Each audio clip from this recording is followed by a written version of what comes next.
means. Really means. Njiri, I really want you to get in on this, because we've seen like services like healthcare, education, they're really, really strained, but the government still, keeps allocating hefty funds to really what you would call non-essential projects. What's your take on that? Yeah, you are right.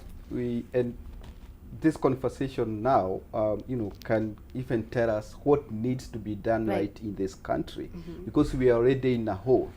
We have borrowed so much, and like Prof has said, out of 10 shillings, 7 shillings goes to surface debt. So we are only left with 3 shillings.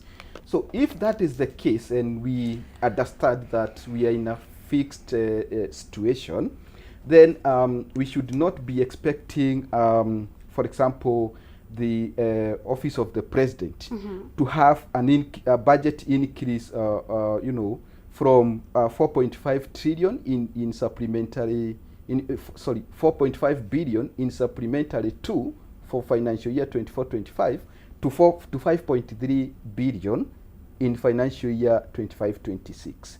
And what that means is that, there are some offices that are not exercising austerity the way we would expect, because austerity has to be there for us to free resources that then can be rechanneled to the education sector, so that we adequately finance basic education. Parents do not have to worry so much about examination fee, school feeding program, which is not a luxury for some children. That's the only meal they take at school. So we have to retain them in school. So we cannot compromise that. We have to be very deliberate. Citizens, when during the public participation forum, I'm sure they raised this issue of growing expenditure side of our budget, because of issues like increasing number of advisors. And what that has done, so that our viewer can understand this, and its implication is that in the current financial year, there is a program or a fund called Government Advisory Services. It had a budget of 1.1 billion. Okay, but in the next financial year 25-26, that budget for Government Advisory Services has now grown to 1.24 trillion. That is an increase of 139 million. So what would 139 million do if we rechanneled that to the education sector? Education system. Okay, what would that mean if we rechanneled that money to cushion our vulnerable population, through social safety nets, cash transfer programs, for example? That's what I meant by having a budget that has to address the issue of poverty, inequality, and the suffering that Kenyans are facing. And it's really interesting because, Charlotte, if you look at the education sector, it's taking up, I think, 28% of the national budget. But you see, when it comes to issues of feeding programs, exam administrations, like Njiri has mentioned, what would you say is the problem? I mean, there is an increase, but it's not meeting the needs of the learners, the teachers. I think we also have just to admit that this nation is growing daily, right, at a very faster rate. And I believe even what they have said, right, our expenditure is too high. The other day we just saw, David Lee saying, he's getting around 600,000 with above, with good allowances, it comes to like 1.1, 1.2. And let's say if there are like 17 advisors, let's just give an example, in the office of the president, where does that leave us? And I think sometimes even as Kenyans have addressed and have given their issues, such as you see politicians, bragging online with big cars, and funny trips and things like those, and then you look back at what's happening in our education, in our health sector, and you try to reflect those two. That's what angers Kenyans, to like, where is this money coming from? I know you do not have the capacity to get what you're supposed to be getting, and there are so many people that we need to put this money into. Like education, we need to prioritize as much as possible. Exactly. Even when Martha Karua was stating that, Personally, I didn't agree on the worst part, but it can be a little bit different from the angle of if Kenyans don't see the small increments that have been hidden, other than the one that was for last year. All right, Charlotte. Prof, hold that thought. We will be getting back to you soon. Or I know you want to say something about the education funding and what it's been allocated. But for now, we're going to cross to the other side. Linda? Chege right there, and what has come out really prominently is the budget and revenue imbalance as well as revenue leaks. I don't know, from where you sit, Honorable Makalimuli, what are some of the concerns? Because earlier on you were stating them for us. Were some of the issues that they've discussed on the other side major concerns, even you as a committee for Budget and Appropriations Committee? Thank you so much. Let me just continue from where I stopped. And I totally agree with some of the comments coming from all these people in the panel. The issue of budget rationalization is critical. And I think it's important, the issue of zero-based budgeting, if we are to get it right, as it should be, it will sort most of the issues, because, as it was explained by Professor Koth, what it means is that for every item to get to the budget, you must justify why it is important to Kenyans. If we are to go that direction, but now, as you said, the issues of concern, I was just listing them for you. The other issue of concern to us as a budget committee was the fact that because of the public debt, we've squeezed the fiscal space to a level that it has become almost impossible to make a budget. That you are making a budget, but we have so little resources to put into development. So that is a matter we need to discuss. The other issue which was critical was we have been doing budgets every year, but the issue of the exchequer release is the money you are given every month, every quarter to do the actual work. You realize that now Treasury is facing a lot of challenges in terms of releasing this money in good time for budget implementation. And a budget becomes important to a country if it is implemented. So in a situation where it's not implemented, then we have a challenge. The other matter which came out, and this is very important for us as Kenya, the Auditor General, in our presentation, raised quite some critical issues. And one of them, which was very important, was the fact that every year she does her reports, which are adopted by Parliament, but in terms of implementation of those reports, it has become very complicated and very difficult. Why am I saying this? In most of those reports, she says about a third of the budget is either misdirected, misappropriated. These just issues of do with what I would call governance issues or corruption in simple terms. And what as a committee we're asking ourselves, if we're able to do away with that wastage, about a third of the budget, which amounts to about $1 trillion. Now, if we're able to do away with that, the implication is that we'll be saving $1 trillion. Now, if we are to save $1 trillion out of this budget, then the implication is that we are going to borrow about 786, round it to about 900 billion. So if we are to sort out the issues of leakages, budget leakages, it means you can borrow zero and still remain 100 billion. So to me, these are the critical issues that we need to discuss as budget people doing the budget. So anytime you're doing the budget, you're saying, is there a way we could be able to sort out this issue of corruption so that this money is saved for other important priorities?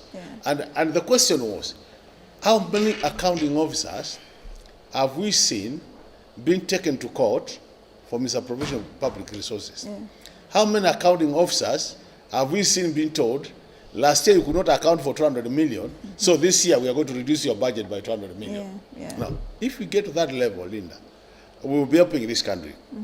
And I remember also, before even you move to the next step, I remember the committee hosted the Principal Secretary, Chris Kipto, and he was also complaining about the same issues, but now his main concern was on the expenditure from the government side, and which is the committee, the same committee is also pushing for an increment? You know, Linda, we say in economics that the only item which has no decreasing utility is money. Yeah. The more you get, the more you want more. And there's no time you say, I have enough of money. So the only thing we say, if we want to get the things, is prioritization. And people have said a number of, and I want just to comment on the issue of the advisors. Yeah. Because the question is, in every ministry, you have a permanent secretary. You have directors. And you have technical people. For example, take Treasury. Yeah. Treasury, you have the CS, the minister, who is politically appointed, but you have a permanent secretary who is a PhD holder in economics. Yeah. You have directors and him who are all chief economists, others are directors. Then you have the technical people who do day-to-day basis. Now, in such a case, do you need an advisor in the State House advising the president on economic issues? Because basically, you have this pool of human resource which can do that. And these are the kind of, say, if we are not to go for zero-based budgeting, we'll be asking ourselves, why should we have an advisor when we have these people who are already permanent in the public service? And in that case, then you are likely to see that we might have advisors be reduced from either 20 to about 3. Yeah. Because you only get advisors who are addressing the gaps which are not really in the civil service, or who are providing such a specialized skill in the service that it is not readily available. So these are the issues. The other issue which is critical. Before you get into the other issue, because I know we are really time constrained, but Yes. let me get this from Steve Okoth as well. When you hear all these revenue leakages, what comes to your mind, especially as a private sector person? It's disheartening, for sure, but the solution is not to just lose heart or become emotional about it. In fact, the biggest source of waste from the current study that has been done is not even corruption. It is what I said, the redundancies, the duplication, and where we are not getting value, even if it's accounted for, but it is not valuable. Yeah. So this is really what is concerning for us, and it's making Kenya Revenue Authority and National Treasury to then increase taxes. Remember, the issue of taxation really caused a problem last year. Yeah. Increasing tax rates and putting a lot of pressure just to fulfill the deficit, to increase the amount of collection that the government can do. And evidence over the past several years has shown that actually increasing tax rates most of the time ends up reducing the actual tax yield. Yeah. So this is the recommendation that we made is for the work to be done, actually 2 recommendations. We complete the audit so that we can cut. And secondly, we have the link between the government policy and the budget and fiscal policy. You will find that in this budget, for example, Kenyans are already paying affordable housing levy. But this particular finance bill that has been presented is actually making recommendations that actually can kill the entire affordable housing sector. So the situation where government policy and tax policy are not working hand in hand because of the same pressure of an attempt to raise additional revenue, it even ends up hurting government programs because the left does not sometimes know what the right is saying. So we are recommending that the work be completed. The team that is working on this have not completed the work, and that's why we still have this issue. We've got to identify this 1/3, where is it coming from and how do we cut it? That is the main job to be done. And Pilo, I was just looking at the figures for the allocation of the executive, and the committee is proposing the budget for executive to be increased by 4.53%. That's like 2.538 trillion shillings. And then we envision 4.2 trillion shillings. What then remains for other developmental or other sectors of the economy? Because there's merely little to supply. You know, most of the government's budget usually goes into running the government ministries and, you know, activities, and this is what we call recurrent expenditure. That's the 2.5 trillion that you have mentioned. Development is what is new. Are there new development projects? Are they going to do new roads and so forth? And this is always a small amount. It's you know, like this year is 700 billion, 725 billion. It's a pretty small amount, less than 30%, about 30%. That's what the law provides, minimum. But even that small amount quite often does not get spent because of you know, challenges in absorption. You know, planning for projects and getting it, you know, implemented always is quite. Last year, you remember, out of the over 600 that was provided for, about half was the only amount that was spent, and it happens always. Has been like that. So I think the issue is for Kenyans. Tax is a burden because it affects their cost of living. For government, tax is a necessity because they need revenue to run government. But what Kenyans have been saying over the years is that, look, it's the same thing that has been repeated here. Look, you can get more money out of the budget, the money that we are collecting already. Because if a third of it is stolen, can't you fine-tune? And every administration that has come into power has said we are going to deal with that. The first time it was raised, and you know, this was, you know, this claim on 1/3, when I raised it in 2023, I've been raising it for many years. Africa checked this South African farm. They fact-checked and confirmed it was true because Anyang' was the first one when he was the Minister for Planning and Economic Development in 2003 under Kibaki. So that 1/3 of our money is going into. And since then, Kinyua, when he was the head of public service, repeated it. And the head of, when he was the Treasury PS, he repeated it a couple of times that 1/3 of our money goes into. And then Uhuru comes in 2021.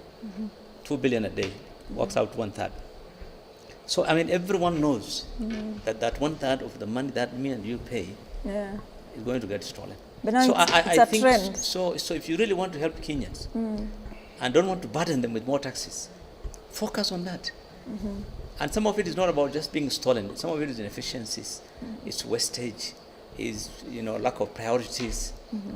We spend 20 billion every year in government on travel. You know, it's you know, so there are things that you can fine tune. I mean, I was just telling someone today that if when I went to Sudan a few years ago, I was surprised to see that even their ministers, they drive a Toyota Corolla. You can't drive anything more than a Toyota Corolla. But you can't tell our minister driving one Prado. They think it's an insult. You must have a fleet of cars. So we live large in this country. But lastly, let me say, one of the challenges we have is out the society itself. Because from the time of Moi up to now, we have tried to bring in new people to run this country. Not just the president, but new team, experts, technocrats who have worked in World Bank and everywhere. But when you put the person there, so many advisors. nothing has changed. But we are seeing so many advisors. No, forget, you know, sometimes we are being penny wise and pound foolish. I won't waste time on these advisors because if you look at their total budget, you are told was $1 billion. You're talking of 4 trillion. So let's not focus on that. The focus is on what happens to all the other money, the 4 trillion, really. That is, I mean, there's a bigger concern, really. If the guy has half a dozen or 2 dozen, I won't really, that's not my issue. My issue is, what are you doing with the money that we give you, 4.2 trillion? Where's the impact? Why are our roads in the city crumbling? You know, why are people not getting medical cover? Why are students struggling to get help, loans? Those are the issues I think that we need to deal with. And it's about misappropriation and it's about misplacement. I mean, of priorities. I think for me that is the main challenge. And it has been, it's us. Because everyone from the time of Kibaki we have been putting there after Moi, it's been the same story. We're going to change. But nothing much changes. Well. So and we need you're to 1 year down the line. 1 year down the line, it's around 2 weeks now before we commemorate what happened with the Gen Z protest, and we won't fail to talk about that because whatever will be the outcome of this, it has been tabled today in Parliament. What are some of the measures that you think the committee has really considered so that it doesn't move or doesn't really come out in a different way that Kenyans were expecting? I think what the finance minister said is that this year the finance bill in terms of collection is not going to collect as much as was last year. Last year we were targeting to collect about, the government was targeting to collect about 360 billion. This year they are saying the finance bill targets collect about 24 billion, between 24 and, they are saying 24, but when you do proper analysis, it could be about between 24 and 40. So I think generally what has happened is that there has been a bit of consideration in terms of what triggered the last year's strikes. But all said and done, I still think what my colleagues are saying, that if we were to address the expenditure side of the budget, we could even easily do without a finance bill in terms of collecting more taxes. And we could start thinking more about how do we bring more people to the tax bracket, and how do we ensure that more Kenyans have money in their pockets, which will trigger much more economic activities, which will lead the country to collect more money, and then we grow our economy. Because at the end of the day, the reason why it becomes so keen, and you remember earlier I mentioned the issue of the restrictive, the very restricted fiscal space, is because the economy is not growing at the expected rate. Early in the year, we were enjoying some very good inflation rates. When you look at them now, inflation is actually starting to go up. We are almost eating 4%, while we are at around 2.3. So, and this is as a result of the food prices and to some extent also fuel prices. We have been saying interest rates are doing very well. But you realize that despite the interest rates coming, what we call the CBR, the central bank rate coming down, the loans to the private sector are still not coming down. And the implication is that basically we are squeezing the small micro enterprises out of the credit arena, the space, because they are competing with the government. And it's going to be worse this year. Let me tell you what will happen. Out of the 876 we are borrowing, about 580 is going to be domestic, which means the government will now borrow from our economy. And what will happen now, our private sector will be competing the government in terms of borrowing from the banks. And then time you take a small-scale farm and then analyze the risks involved and take the government, being the lion, automatically you want to lend to the government. So we are going to squeeze these small-scale farms out of the credit space so that they don't get credit. And once you do that, then automatically it will be difficult for them to grow their businesses or their enterprises. And as a result of that, you get more people getting employed. So there's a lot which needs to be done. But the things people are saying here that if we got it right, both the budget and the financing of the budget, because the finance bill finances the budget. So the more ambitious the budget is, the more the finance bill will be ambitious in terms of collection, because it must finance. And I see that in the report that was tabled today, the committee called for reassessment of the overall framework used for collection. What then would be that framework? Because I can imagine when you talk about the risks involved with the private sector, I wonder what KEPSA would think about. Basically, what we are saying is KRA as an institution normally would have targets every year, but there are some challenges they are facing which we call administrative challenges, which can be improved. And we all know very well that KRA is also facing challenges in terms of also tax leakages. That the more they collect at times, there are leakages, just as we are talking about budget leakages, they are also leaking the KRA. So what we are saying is we need to come up with modern ways of collecting revenue, that is through KRA, which will minimize the leakages. In that way, then you realize you don't have to increase the tax rate, but with the minimization of improving the administration of tax, you can actually collect more. Wow, thank you for that. When you hear about the risks involved right here when it comes to the debt, what comes to your mind? Yes, the debt, the recommendation that we made, the debt has been a big problem for the private sector. Everybody is suffering because of this. And Mheshimiwa just stated it correctly. The government is squeezing out the private sector from accessing credit. One of the recommendations that we made in this particular process this year is convert government debt, especially local debt, to bonds which can then be sold in the Nairobi Securities Exchange. Give amnesty to Kenyans who have money out there to bring that money into the country, and let these funds be used to purchase these bonds. Therefore, you reduce the amount of the amount that is owed to the private sector by the government, and then you reduce the appetite of the government to borrow more from the market. Thereby, you unlock credit to be accessed by the private sector, and this then boosts the economic activity in the country and reduces the pressure on KRA to grow additional revenue. Remember, what the science of taxation has shown is that, and this is world over and in the history of taxation, you cannot effectively increase taxes by increasing the tax rates. The way to increase tax yield is to grow the taxable activity. That's the business, the investments, the economy, or the jobs that then generate income, which are then taxed. So we are providing a two-pronged approach. Allow Kenyans with money out there to bring it into the country, no questions asked. Let them purchase this particular debt, which is then converted into bonds. Thereby, we unlock this. I think this is before Mheshimiwa and his team to review. And in the next 2 weeks, work is going to go into this. I look forward to a positive outcome of that process. Okay. Thank you so much, Steve Okoth.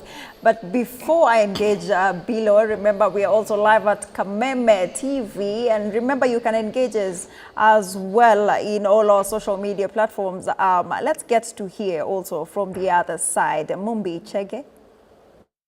Right, thank you so much, Linda. A lot has been said on that side. Let's engage our panel on this side. Prof, a lot has been said, and is it not misleading, when we talk about there are no new taxes being introduced, yet we know that there are strategies being integrated in KRA into mobile money systems, and that will affect the ordinary Kenyans. What do you make of that? Thank you very much, Mumbi. It is actually very difficult for government to underwrite its governance expenses without taxes. The question we should be asking is, how do we tax Kenyans? What is it that we need to do to be able to mobilize domestic resources without hurting Kenyans? And this then speaks to the question of, expanding our tax base to enable more Kenyans to pay their equitable taxes. Because there are basically 4 things we are dealing with at KRA today. I didn't mention that before I went into scholarship, I actually worked for KRA for 3 decades. 30 years, okay. And the issues that we were dealing with then, and which KRA is still grappling with, include 1, tax administration reach, where we are not getting as many people on board as we ought to, either because of the inherent inefficiencies or structural issues. And 2, they are mutating business models with many people, many enterprises coming into our domestic space with their different approaches to business. We need to learn so that issues of transfer pricing, illicit financial flows, and the rest do not inhibit our tax collection. We also have the perennial issue of malfeasance, people dipping their ugly fingers into the candy jar, being the tax revenue or the coffers, the state coffers. And then, of course, tax administration restructuring, so that we have fiscal policy design or architecture that takes into consideration our unique features or our unique attributes as a tax-paying society, so that we introduce an intelligent tax administration. So that instead of, for instance, sending tax collectors to go to Dandora to look for landlords, we simply go to Ministry of Water, the Nairobi Water or Kenya Power, and get meters, water meters, power meters, which are actually managed on the basis of PIN. So you cross-match the PIN, the KRA PIN with the information or data you have at those departments. And then you do intelligent tax administration without necessarily having to spend too much time and really getting too little, so that we have an inefficient tax administration. Right, but there is the question of infiltrating, into Kenyans' privacy. Now, world over, today as we talk, private citizens are against too much government, having too much government into their into their private spaces. And that calls for an intelligent way of managing taxes without intrusion. But that again will go hand in hand with a progressive tax-paying culture. And how do Kenyans embrace a progressive tax-paying culture? When the taxes are not too high. When taxes are not too high, and there's a linkage between service provision and taxes.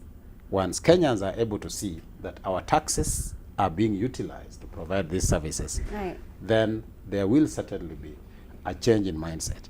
And that change in mindset will lead to more Kenyans coming up to pay taxes voluntarily. Okay. We'll get more money, and the tax burden on the few Kenyans will come down. Right. Mr. Njiri, Treasury has set a revenue target of 3.3 trillion, quite ambitious, right? They did not meet their previous target for 2024-2025.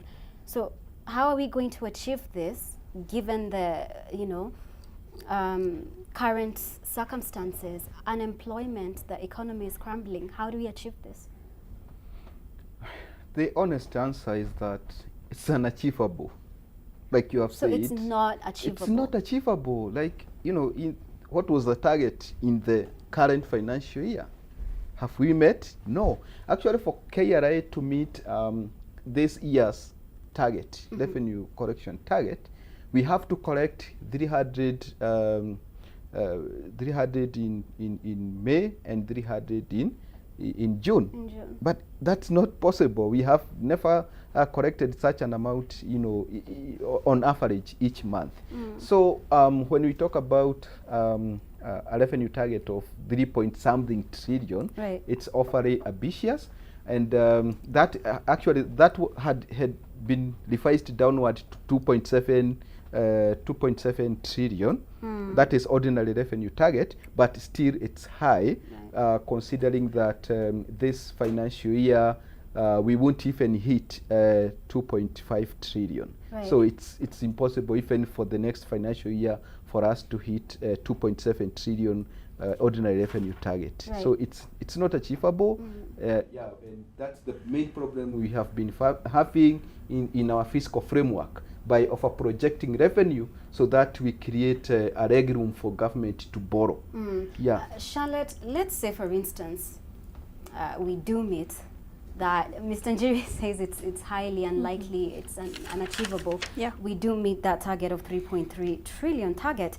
But what assurance do citizens have that their funds will not be mismanaged? I think that's the biggest question. Yeah, I think just one of the major things that most Kenyans are thinking right now is, can we trust the people we've placed in power, right? And I think that's why now people are much more concerned with what's going in their nation, currently, past, future.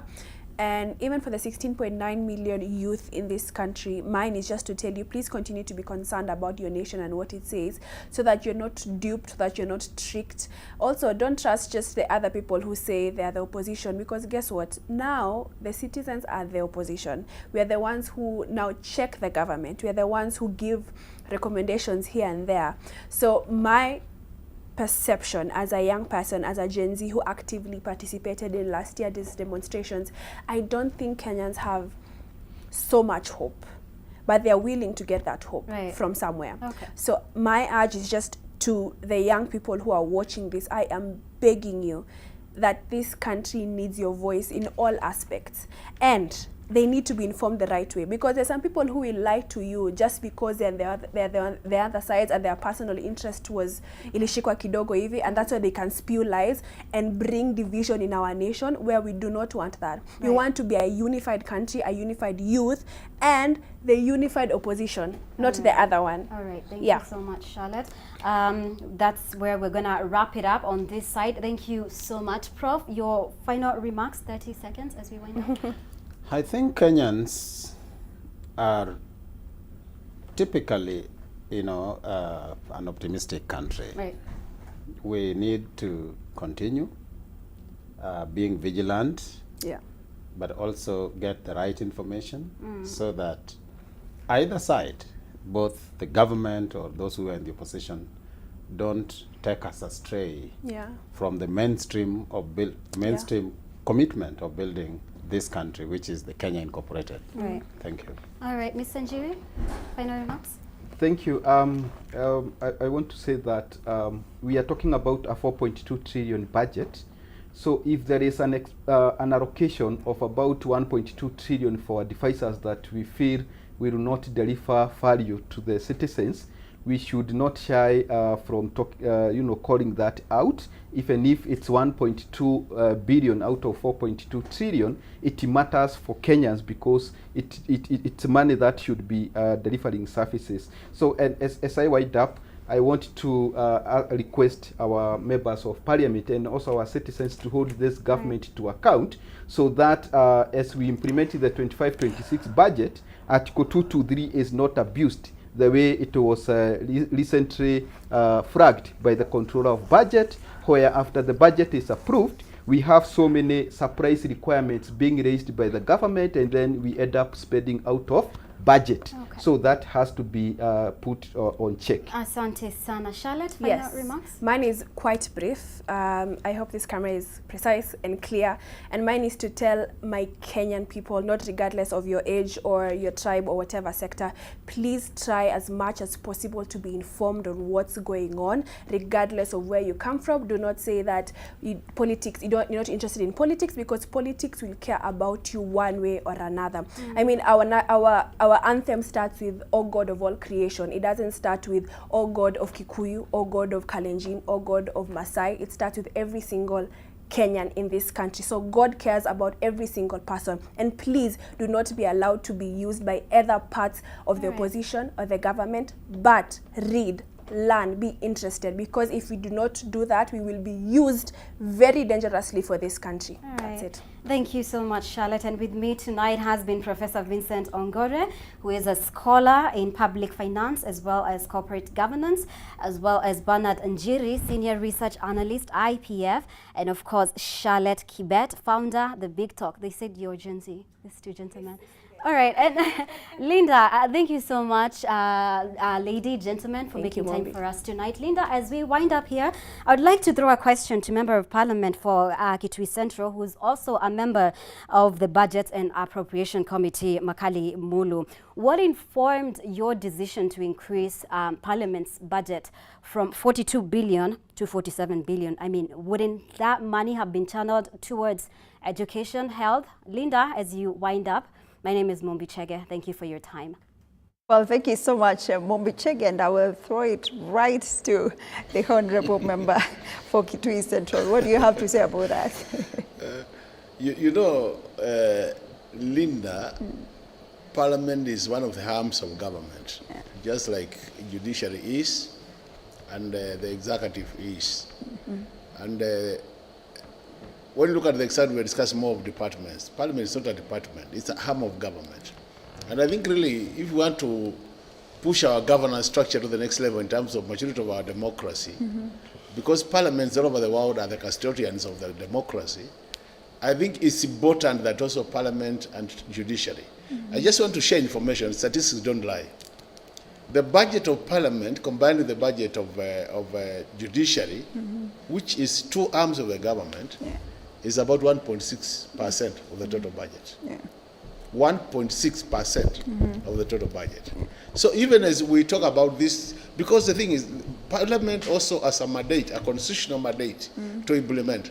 And I think that's why I was saying Kenyans, can we get to what we were calling earlier than zero-based budgeting, so that we have a chance of trying to see what does this budget given to Parliament do, what does the budget given to judiciary do, and what does the budget given to executive do. In that case, you realize that even as we see Parliament increase their budget, but I can tell you it was justified. As a committee, we listened to them, and it was justified that the 42 billion we had given them is actually not enough to, the request for Parliament was 65 billion. Wow. Thank you. Thank that you. was the total. I think but just to give my concluding remarks. Yeah. Before you conclude, we still have a minute for you. Oh, you still have a minute? Yes, I'll still come back to you. I would appreciate it. Yes.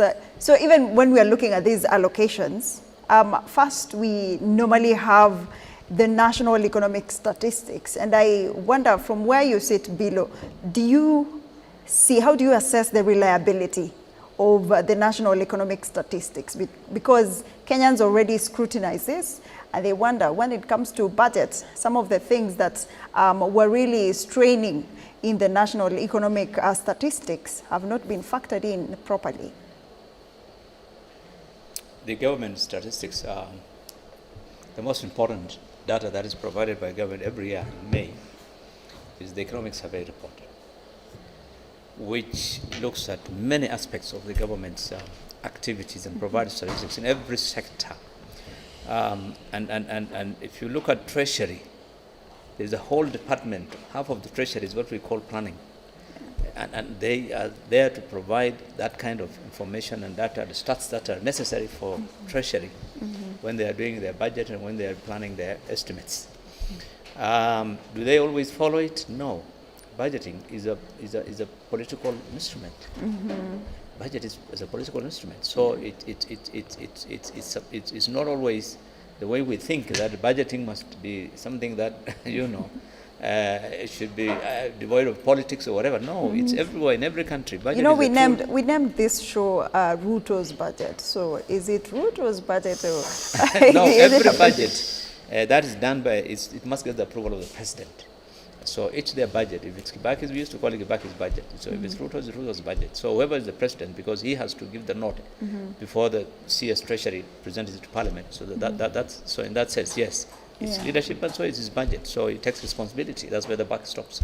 So it's his budget. But so quite often we don't actually utilize that data that is provided by the planning department. And so Treasury, everything is done politically for political expedience.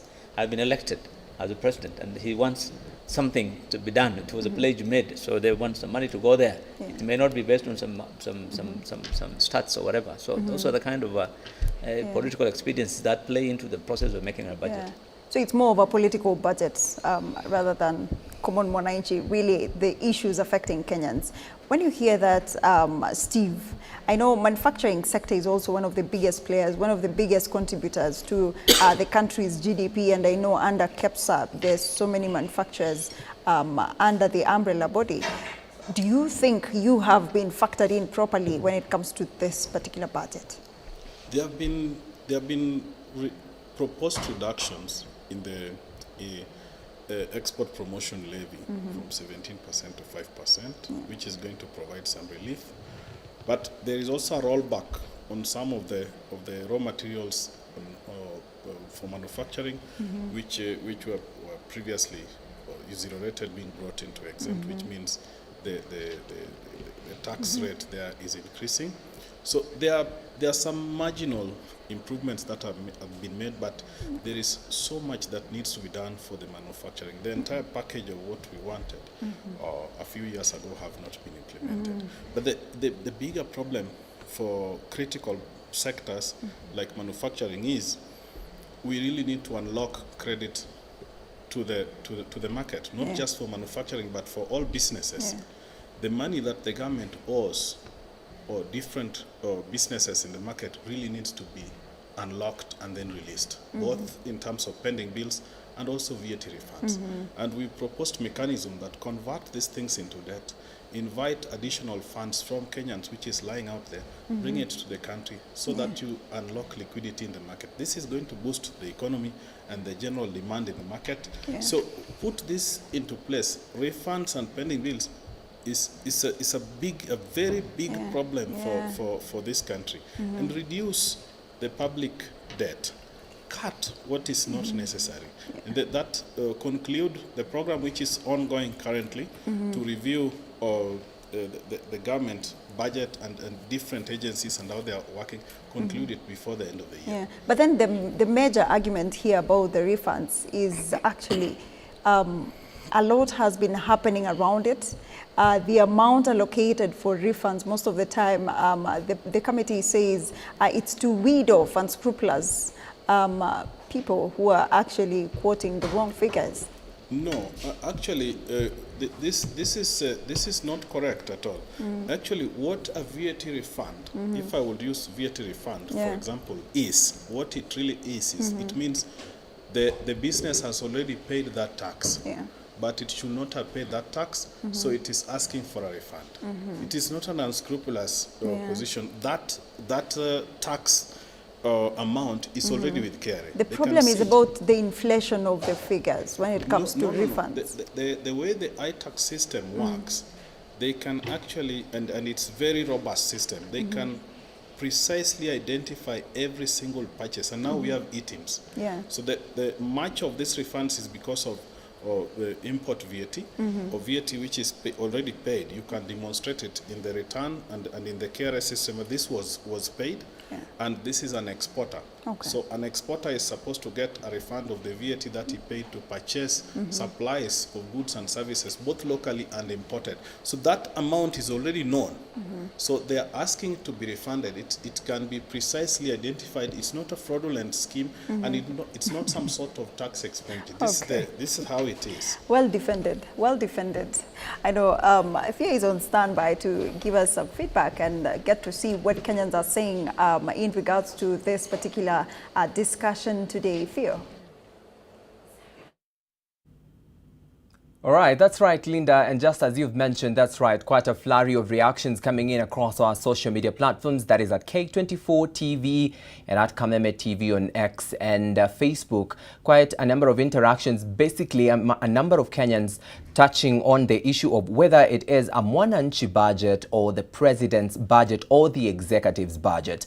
And on that line, remember, we had asked you a question on today's edition of the People's Dialogue. We had asked whether you think the budget, the 2025-2026 budget, is easing the burden or is it worsening the pain? And man, on that, a number of reactions on our social media platforms. Maybe just to start us off with the first or one of the comments coming in, that is on X. Wanjiru on X says she has given a feedback in Swahili when we're going to take it just like that. She says, wacha waende mashinani waone vile tunaishi.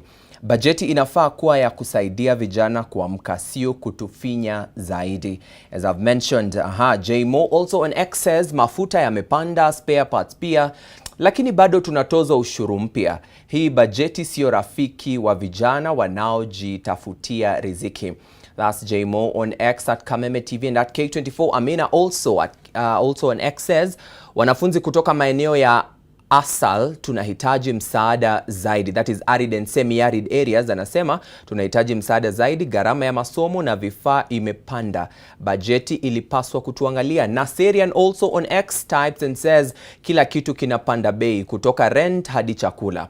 Hii bajeti haioni kama vijana tunahangaika kupata hata 100 ya kutuma nyumbani. As Naserian on X, Timo says creative industry haijapewa nafasi. Tuna nguvu, talanta na ndoto, lakini hakuna bajeti ya kukuza vipaji ya vijana. That's Timo, and that's a raft of comments coming in across our X platform. That is X feedback coming in on X, Linda, and you have seen someone says that even they can't get 100 shillings to send home, and quite a number of messages saying they think like the budget is worsening the pain. Well, Linda, that's a flurry of reactions from here, Studio C. I think at this moment I have to throw it back to you, Linda, and Studio A for the final comments tonight. My name is Theo Masharia. We do this again in the next edition of the People's Dialogue. Over to you, Linda Koskei. Well, thank you so much, Theo, for being with us until this very moment. Well, we are pressed for time, but you have at least 30 seconds to give your final thoughts. Perhaps we can begin with you, Mheshimiwa. Yeah, thank you. Let me say this. I've listened to what Kenyans have said. I've listened to what us who are in the studio are saying. And I just want to say, all the things you have said would be very good if they were implemented, because they will help this country in terms of moving in the right direction. Budgets are only important if they are implemented, because they should be able to help Mwananchi. Budget should be a pro-Mwananchi budget, which means if you look at a budget, most of the resources should be going towards improving the lives of Mwananchi. And if we do that, then it will be helping. But for us to do that, and this is my parting shot, Yes. for us to do that, we will need a very informed Mwananchi, and we will need a very courageous leadership which can transform and change some of these things. Thank you. Thank you so much. Quickly, Steve. I have 3 things for Mheshimiwa. At least 10 seconds for the each. entire House. I pray for the National Assembly to have the wisdom to protect critical sectors like affordable housing and manufacturing. I pray for the House to have the courage to unlock credit to the market and to the private sector. And I pray for patriotism. Thank you. For the House to cut wasteful and unnecessary expenditure in government. Thank you so much, Steve, and you, Bilo. The level of engagement in the last couple of years by Kenyans on the budget demonstrates an urgent need for the government to enhance budget transparency. Kenyans need to know when you say you are prioritizing your expenditures to needy areas, how you need to demonstrate it in the budget. I think we need to make the budget force. And we also had Makali Mulu, Member of Parliament, Kitui Central. Thank you so much, gentlemen, for joining us here today. And that is how we wrap up the People Dialogue here at K24 TV as well as Kameme TV today. Thank you so much for joining us and staying with us until this very moment. My name is Linda Koskei. See you again next time. Good night.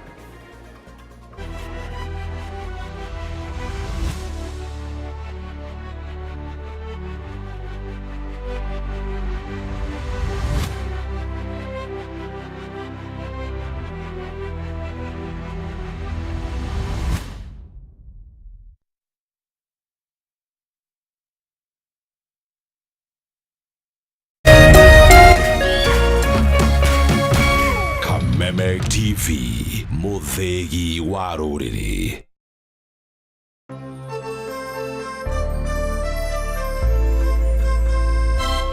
Naeza kuwa sina godfather, sina any support system, lakini kwa uwezo wake Mwenyezi